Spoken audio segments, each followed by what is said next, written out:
Hello everybody and you're welcome in this video. So today we're gonna to talk about the movie 12 Years a Slave. So I wish you a very good viewing. Inspired by the true story of Solomon Northup, an African-American man who became slave, 12 Years a Slave is an historical drama movie directed by Steve McQueen in 2013. This very touching movie relates a very hard part of Solomon's life, that is to say, 12 years of enslavement in New Orleans, despite the fact that Solomon was formerly free. Indeed, he led an ordinary family life with his wife and his two children in Saratoga Springs in the north, and he was a very respected and well-educated man, and he won his life playing violin. In 1840 years, the African-American situation in USA was such as in the North, black people were free and they were middled with white people, while in South State, black people were under the dependence of master, often a Londoner field, particularly in cotton work. Furthermore, in 1840 years, in USA, there were about 2,500,000 slaves and only about 380,000 free black people. So we are going to ask in what the movie 12 Years a Slave is a representation of the African-American situation in USA in 1840 years. So firstly, we are going to bring a close interest about the changeover from a free man towards a slave in regards Solomon. In 1841, he meets two persons who claimed search violinists for their circus.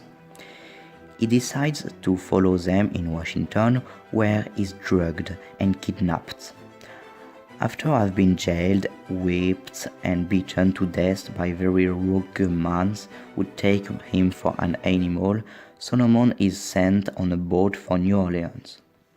On board, slaves must obey perfectly in order to stay in life, because some marine foremen could throw disobedient slaves overboard. Moreover, a lot of slaves with Solomon catch the smallpox, and some slaves dead. When Solomon arrives in New Orleans, he is called Blais, without his consent, by Mr. Freeman, who will sell him and Eliza, a woman separated of his two children, to a plantation landowner named William Ford.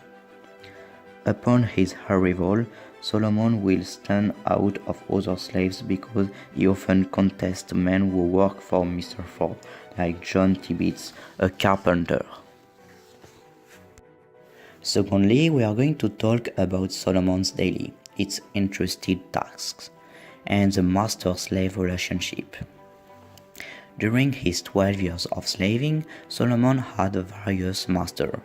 His first, who was very keen with him, was Mr. Ford, who took care of him and have been very thankful and benevolent towards Solomon. Indeed, Solomon proposed a new technique to move trees, which is very benefit for Mr. Ford. To thank Solomon, he decided to give him a violin.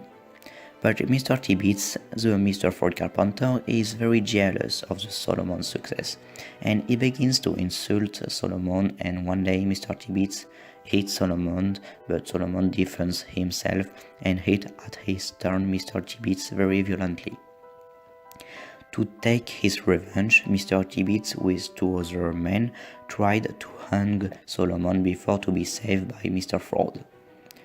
Thus, Mr. Ford decided to sell Solomon to Mr. Epps, his second master. It's a very violent, crazy, sadistic and alcoholic person who takes slaves like subjects. Furthermore, Mr. Epps fell in love with Patsy, a slave that he violates and with who Solomon is very near. After having picked up cotton in the field, they yield are weighed, and if they have less than 200 pounds, they are whipped. One day, Solomon Northup met Mr. Bass, a Canadian carpenter who is against slavery and who considers black as his equals. He accepts to write for Solomon after I've heard the Solomon story. Several months later, trace to the later saint, Mr. Parker, a trader of Saratoga, comes in the south, in the Mr. Epps property, prove that Solomon is a free man, and bring back him in the north. In consequence, we can say that 12 Years a Slave is well a representation of the African-American situation in USA in 1840 years, because the movie shows us very exaggerating sense who testifies the injustice done to black people. For example, black people were insults of dirty Negro by their master who frightened them, and they risk every day to be killed if they don't satisfy their master. It's a very sorrowful movie, but a bit depressing, who I hope will sensitize people about the forced labor in USA in 1840 years. Thank you so much to have watched this video, and I wish you a very nice day. Bye!